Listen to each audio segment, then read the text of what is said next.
एक नाव 11 किलोमीटर प्रति घंटा की चाल से धारा की दिशा में और 7 किलोमीटर प्रति घंटा की चाल से धारा की विपरीत दिशा में चलती है। धारा की चाल क्या होगी? यहाँ पर भी धारा की दिशा में और धारा की विपरीत दिशा में दोनों का चाल दी है। तो धारा की दिशा में चाल हम देखते हैं।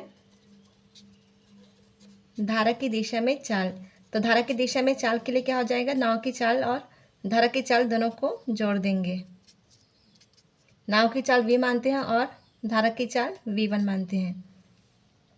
और धारा की दिशा में चाल 11 किलोमीटर प्रति घंटा दिया है, तो ये हो जाएगा v plus v1 is equal to 11। इसको समीकरण 1 मान लेंगे। अब उसके बाद धारा की विपरीत दिशा में चाल देखेंगे।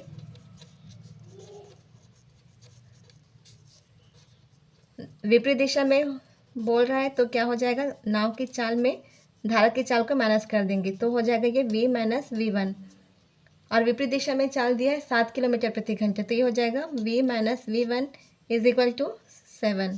ये समीकरण 2 मान लेते हैं।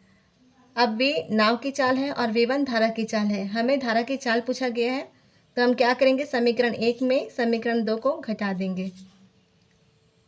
तो इसको हम यहाँ पर अच्छे से लिख लेते हैं। v plus v1 is equal to 11 और v minus v1 is equal to 7।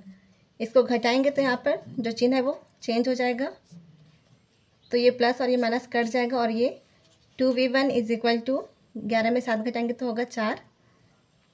उसके बाद ये हो जाएगा v1 इज इक्वल टू 4/2। फिर इसको काट देंगे, 2 कम 2, 2 दूनी 4। तो इस तरह से हो गया 2 किलोमीटर प्रति घंटा। ये धारा की चाल हो जाएगा। ये आंसर होगा। ऑप्शन देखते हैं, ऑप्शन से सही हो जाएगा।